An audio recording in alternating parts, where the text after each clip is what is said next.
मैं आपका इस चैनल पे बहुत बहुत स्वागत करता हूँ। आज की कहानी भी महाभारत से ही ली है मैंने। जब कौरव और पांडव अपने बातों में अपने समस्याओं का हल नहीं निकाल पाए, क्योंकि पहले मिल बात बैठकर बातों को सुलझा लेना अच्छा माना जाता है और उसके बाद युद्ध की नौबत आती है। युद्ध किसी भी चीज़ का सॉल्यूशन नहीं है, हल नहीं है। युद्ध और बातचीत में बहुत फ़र्क है। बातचीत में क्या होता है, एक दूसरे के यहाँ जाने का जो खर्चा होता है, वहाँ से रुकने का खर्चा होता है, वही होता है। और बाकी जो चीज़ें लेन देन के रूप में होती हैं, उतना ही खर्चा होता है।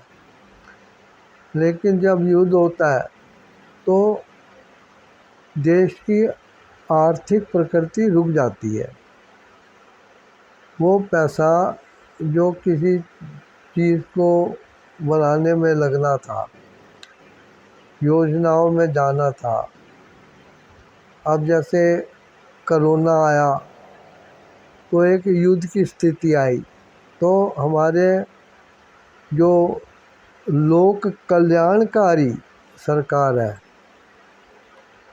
उसने बड़े मजबूर होकर सब्सिडी बंद कर दी ताकि कोरोना पे खर्च किया जाए। अब ऐसे युद्ध में बड़े बड़े आजकल हथियार बना दिए गए हैं और उन हथियारों की विनाशक शक्ति पहले से ज़्यादा, उसके बाद और भी ज़्यादा, उसके बाद और भी ज़्यादा करते करते हर बार नई प्रगति की जाती है। कि पहले अगर 10 किलोमीटर का घेरा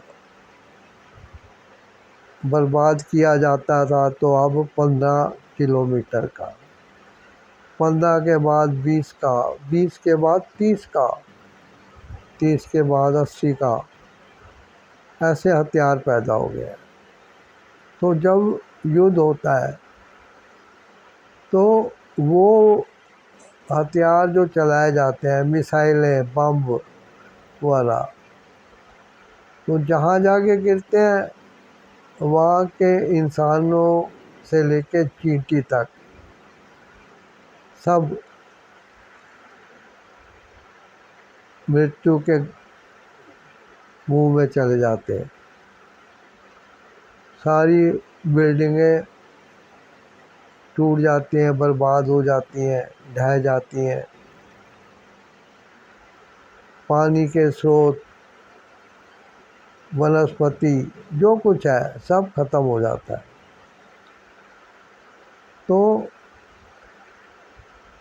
ये बात आजकल के एडवांस ज़माने में किसी को पता नहीं हो रही। लोग आपस में लड़े जा रहे हैं और अपनी देश की भूमि संभाल नहीं सकते। अपनी औकात नहीं होती है कि वो अपने लोगों को सुख सुविधाएं दे सकें, अपने बलबूते पे युद्ध कर सकें। तो फिर जो साहूकार देश होते हैं, व्यापारी, उनका हथियार बनाने और बेचने की फैक्ट्रियां और उद्योग होता है, वो लोग उस देश को बेरहमी से हथियार बेचते हैं और अपना मुनाफा लेते हैं। जो देश आपस में लड़ते हैं वहाँ की धरती बर्बाद होती है। लेकिन आजकल क्योंकि एक चेन बन गई है, अब जैसे ऑनलाइन व्यापार है आजकल, तो उसमें ये नहीं है कि आपने किसी को ऑर्डर किया खाने की चीज़ का तो वो खुद बना के ला रहा है, उसका भी किसी एजेंसी से संपर्क है, वो वहाँ बताएगा। इसलिए सारे इन्वॉल्व हैं। यदि ऑनलाइन बिजनेस बंद हो जाए तो उस बिजनेस में जितने लोग मिल के काम कर रहे हैं वो सब कुछ नहीं कर पाएंगे, उनकी स्थिति खराब हो जाएगी। तो जब बातचीत की क्रिया कामयाब नहीं हुई तो अचानक ही दोनों पक्ष यानी कि पांडव के पक्ष के लोग और कौरव के पक्ष के लोग, उनके मन में विचार आया कि उचित मुहूर्त में सुबह सवेरे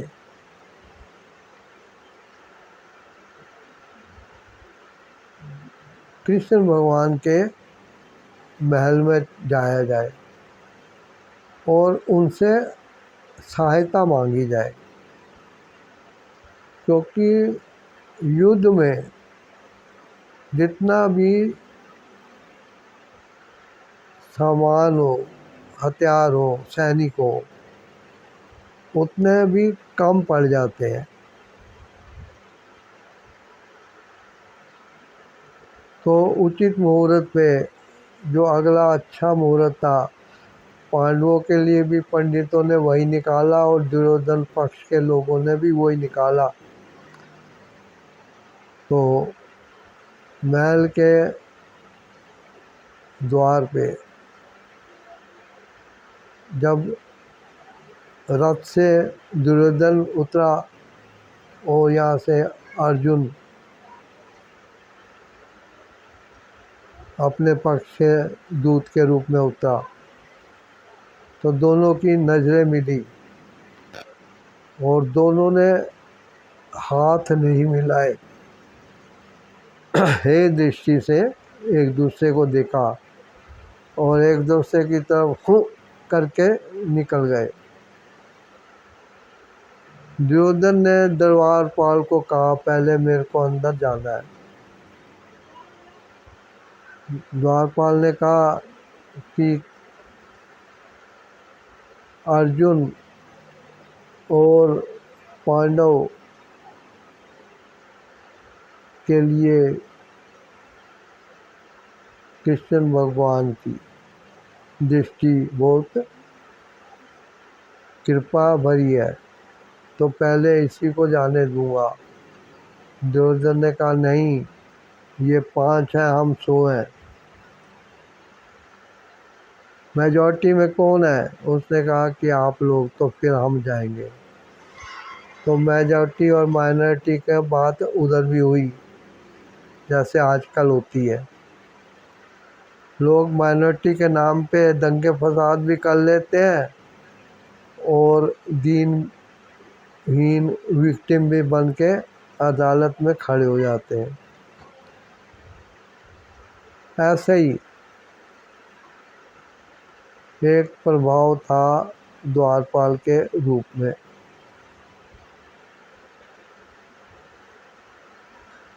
अर्जुन ने हाथ के इशारे से दुर्योधन का कहा, भैया आप प्रवेश कर जाइए। पीछे पीछे अर्जुन गए। वहाँ गए तो दास दासियों ने बताया कि प्रभु तो अभी गहरी निद्रा में है, तो आप लोग वेटिंग रूम में बैठिए। दुर्योधन ने कहा, जानते नहीं हम कौन हैं? अगर हमने प्रभु को शिकायत कर दी कि तुमने हमें रोका है तो जानते हो क्या होगा? वो दास दासी डर गए। उन्होंने कहा, जैसा आप लोग उचित समझें।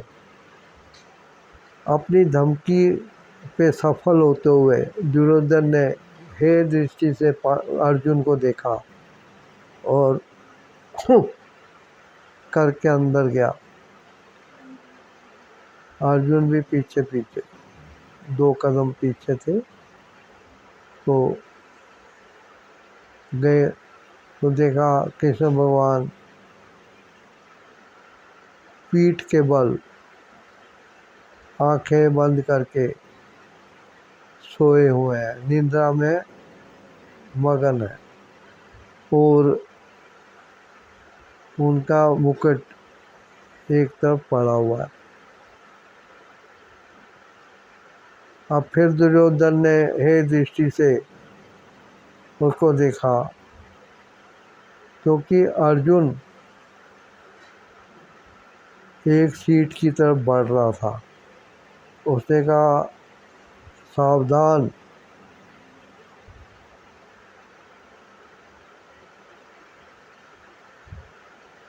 तुम सिर की तरफ मत बढ़ो,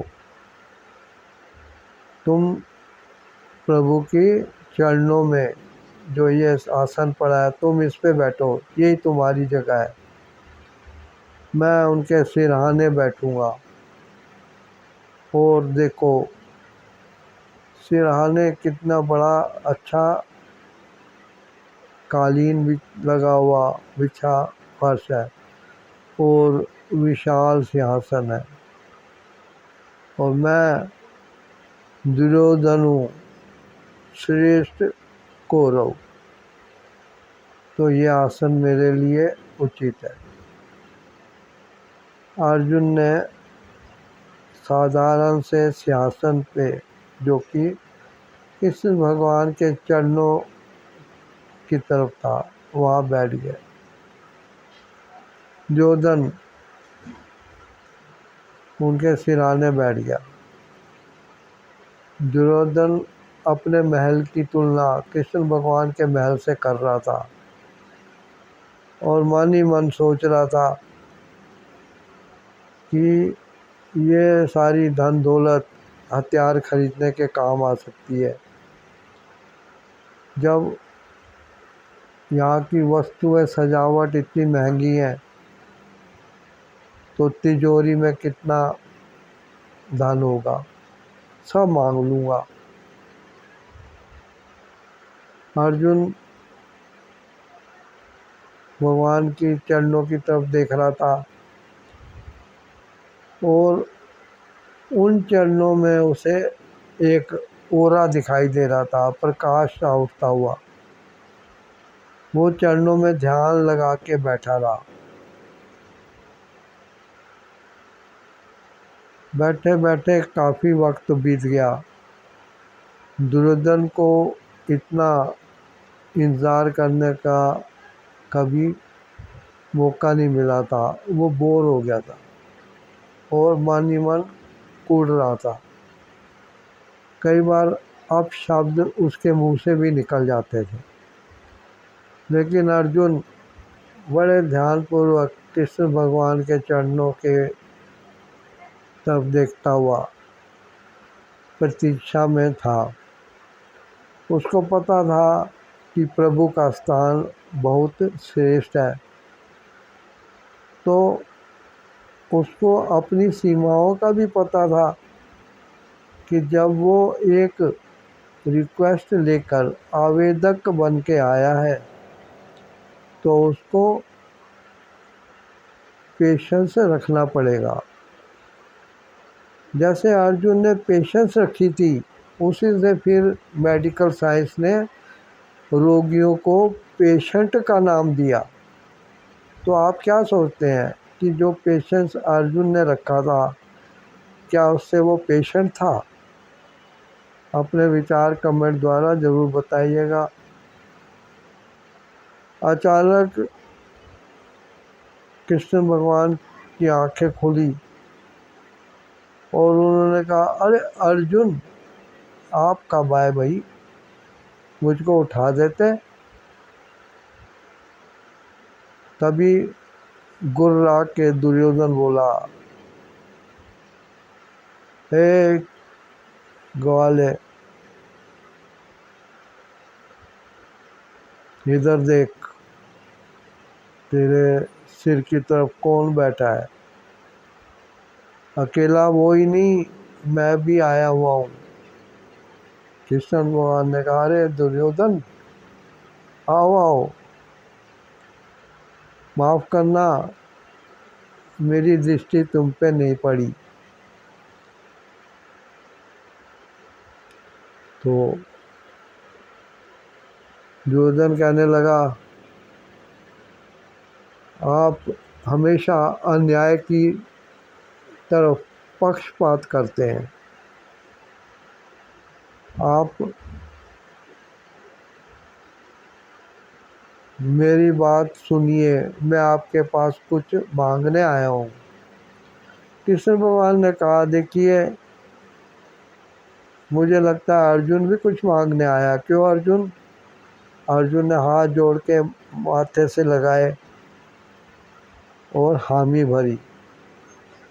कृष्ण भगवान ने कहा कि मेरी दृष्टि जिस पर पहले पड़ती है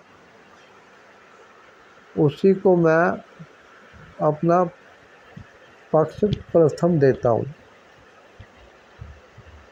अर्जुन जब कुछ मांग लेगा तो मैं जो कुछ बचा होगा या जो तुम मांगोगे तुम्हें दे दूंगा। अर्जुन ने कहा, प्रभु, मैं तो सिर्फ आपको मांगने आया हूँ, कृपा करके आप मेरे पथ प्रदर्शक बनिएगा, क्योंकि मैं एक विशाल अंतर्राष्ट्रीय सेना के साथ युद्ध में जा रहा हूँ, जहाँ मुझे आपके साथ की जरूरत पड़ेगी।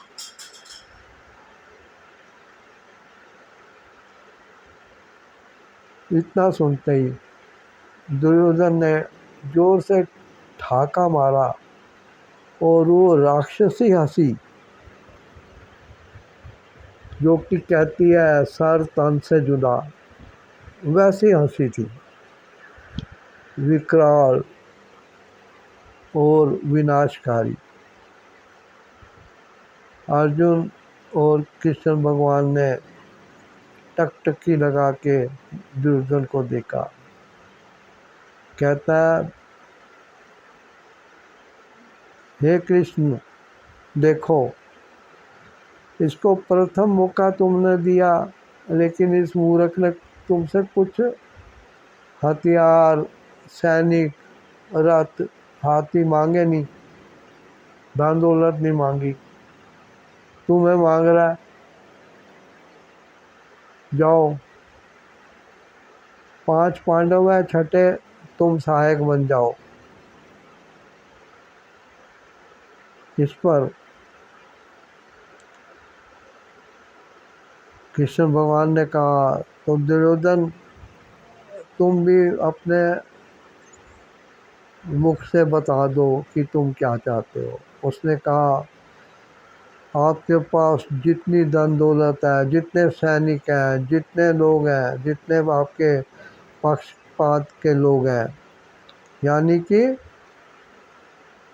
कौन, अभिरान के कितने साथी हैं,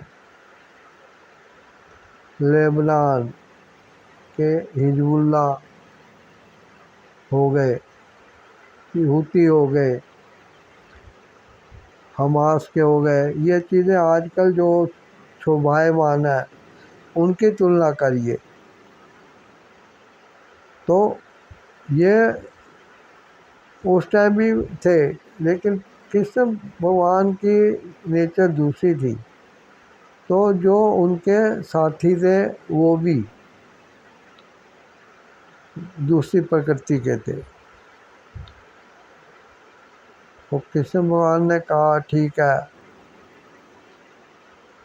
ये शरीर के साथ और जो वस्त्र वाला चक्र वाला सब मैं अपना रथ में रख दूंगा और मैं अर्जुन के रथ को सारथी बन के चलाऊँगा और मेरी सारी सेना, धन दौलत, हर चीज़ दुर्योधन आज से मैं तुम्हें सौंपता हूँ।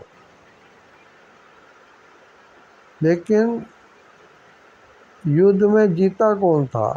क्या वो जीते थे जिन्होंने कृष्ण भगवान की शायद सांसारिक शक्तियाँ ली थी, या वो जिन्होंने कृष्ण भगवान की ही शक्ति, भगवान को ही अपनी शक्ति मांग के अपने पक्ष में लिया था? तो हमेशा जब भी चुनाव करो तो बहुत धैर्य के साथ चुनाव करना चाहिए कि जो आप मांग रहे हो वो कहाँ तक आपको सहायता दे सकता है। आशा करता हूँ आप कुछ सीखेंगे।